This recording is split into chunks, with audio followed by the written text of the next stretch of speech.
कृष्ण जब मैं कहते हैं तो उसका तात्पर्य उस आत्मा से है जो पूरे जगत को धारण किए हुए है तथा जो प्रत्येक मनुष्य में विराजमान है।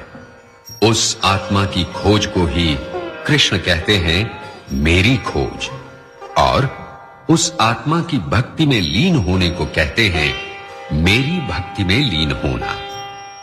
वस्तुतः कृष्ण ने आत्मा को तत्व से जाना है और उसे जानकर ही वो परम आत्मा है।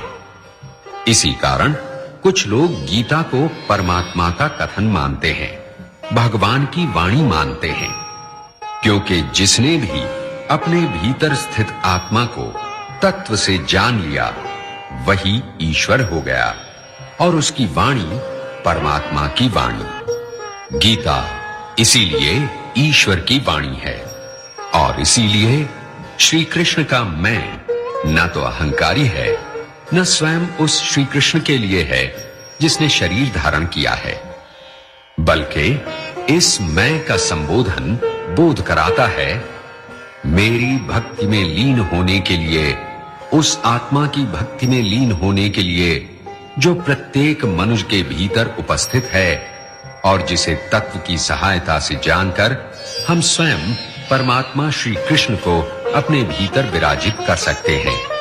उसके पूर्व किसी तरह के मोक्ष की संभावना नहीं है। ईश्वर बने बिना मनुष्य की मुक्ति नहीं है। श्री कृष्ण की ये गीता वास्तव में मनुष्य के परमात्मा, ईश्वर या सच्चिदानंद बनने की राह में आने वाली बाधाओं की चर्चा है, जिन्हें दूर कर मनुष्य अपनी आत्मा को पहचान सकता है। श्री कृष्ण ने इस उद्देश्य की प्राप्ति के लिए अनेक क्रांतिकारी वचन कहे हैं, जो समस्त प्राचीन मान्यताओं तथा व्याख्याओं का भ्रम तोड़ देते हैं। इसी प्रकार श्री कृष्ण जब कहते हैं कि जब जब पृथ्वी पर पाप बढ़ेगा तब तब उसका नाश करने मैं जन्म लेता हूं, इस मैं का भी यही अर्थ है कि तब कोई ऐसा व्यक्ति पैदा होता है जो आत्मा को तत्व से जानकर अपनी ईश्वरीय वाणी से लोगों का उद्धार करता है। श्री कृष्ण के मैं में बुद्ध, महावीर, राम, ईसा मसीह, नानक और कबीर सब समाहित हैं और कृष्ण की इच्छा हमको और आपको भी उसमें शामिल करने की है। श्री कृष्ण ने आत्म साक्षात्कार को सरल और स्पष्ट शब्दों में बतला दिया है। आत्म साक्षात्कार का एक अद्भुत मार्ग है कार्य के फल की इच्छा का त्याग। इसी धुरी पर घूमते हैं गीता के सारे उद्देश्य। कार्य के फल की इच्छा का त्याग ही वो सूर्य है जिसके चारों ओर भक्ति, ज्ञान और कर्म रूपी ग्रह उपग्रह परिक्रमा करते हैं। जहां शरीर है वहां कर्म होना आवश्यक है। कोई भी देहधारी बिना कर्म किए नहीं रह सकता है। गीता का अर्थ यही है कि बिना फल की इच्छा किए कर्म करो, अपने समस्त कार्यों को परमात्मा को समर्पित कर दो, मन तथा बुद्धि से उसी की शरण में चले जाओ। ये निष्काम त्याग प्रवृत्ति केवल बातों से ही नहीं आ जाती और न ही ये पंडिताओ वितंडा से ही आ सकती है।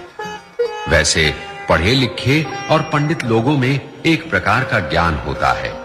वे शास्त्रों को मौखिक रूप से सुना सकते हैं, क्योंकि इस ज्ञान के होने पर भी वे आत्म प्रशंसा आदि से घिरे हुए हैं। ज्ञान का दुरुपयोग न किया जा सके, इसी के लिए गीता के ज्ञान के साथ भक्ति की आवश्यकता पर जोर दिया गया है।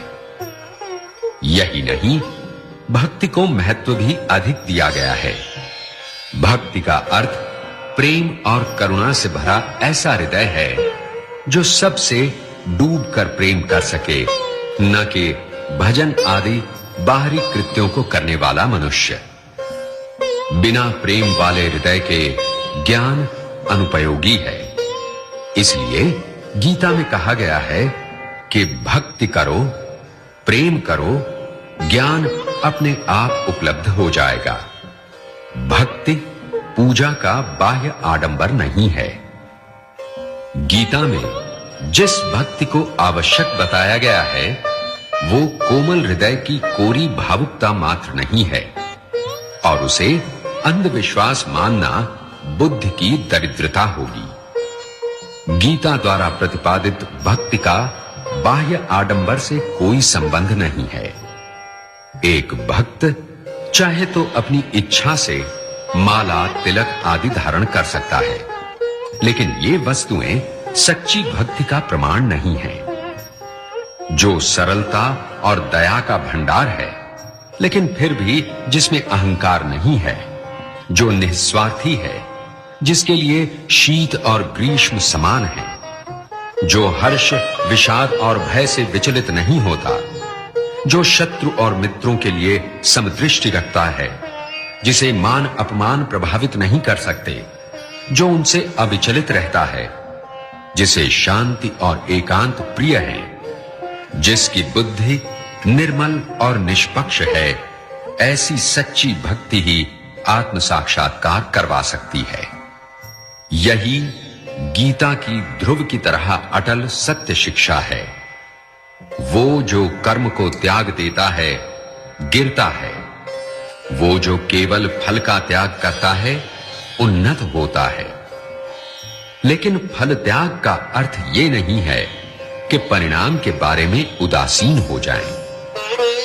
प्रत्येक कार्य के संबंध में व्यक्ति को ये अवश्य जानना चाहिए कि उससे क्या परिणाम अपेक्षित किया जा सकता है, किन साधनों से उसे प्राप्त किया जा सकता है, और उसे प्राप्त करने का सामर्थ्य उसमें है या नहीं।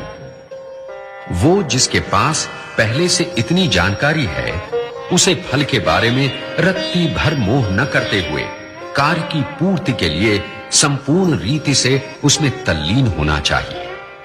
सच तो यह है कि जो फल का मोह त्याग करता है, वो कार्य को पूर्ण रूप से करता है। इस कारण उसे कर्म फल सहस्र गुना अधिक प्राप्त होता है। ये साधारण विश्वास है कि धर्म भौतिक हितों से विमुख है। कोई भी व्यक्ति व्यापार में, राजनीति में धार्मिक रीति से व्यवहार नहीं कर सकता। इस प्रकार की गतिविधियों में धर्म का कोई स्थान नहीं है। धर्म तो केवल मोक्ष की प्राप्ति में सहायक है। इस प्रकार की बातें कई दुनियादार, बुद्धिमान और अज्ञानी पंडित व्यक्त किया करते हैं। श्री कृष्ण ने गीता में इस भ्रम का पूर्ण रूप से निवारण कर दिया है। गीता में भौतिक सुखों की प्राप्ति और आध्यात्मिक सुखों की प्राप्ति में कोई भेद नहीं रखा गया है। गीता हमें यह सिखाती है कि दिन प्रतिदिन के कार्यों में जिसका व्यवहार न किया जा सके, वो धर्म नहीं है। इस प्रकार गीता के अनुसार जो भी कार्य निष्काम भाव से नहीं किए जा सके, वो त्याज्य हैं। गीता ये करो, ये न करो का कोश नहीं है। जो बात एक व्यक्ति के लिए न्याय संगत है, वही बात दूसरे के लिए न्याय संगत हो, ये आवश्यक नहीं। जो वस्तु एक समय अथवा एक स्थान पर वांछनीय है, वही वस्तु दूसरे स्थान और समय पर वर्जित भी हो सकती है। श्री कृष्ण किसी भी कार्य को अच्छा या बुरा नहीं मानते, बल्कि उस कार्य को करने के पीछे छिपे हुए भाव को महत्व देते हैं। गीता में ज्ञान की प्रशंसा के गीत गाए गए हैं, परंतु ये ज्ञान मात्र ही बुद्धि नहीं है। ये हृदय को संबोधित करता है और हृदय द्वारा ही समझा जा सकता है। मनुष्य के कर्म ही उसके भाग्य का निर्माण करते हैं, जो उसके ललाट पर अंकित रहते हैं, और अपने किए अनुसार ही उसे जन्म जन्मांतरों तक फल मिलते रहते हैं।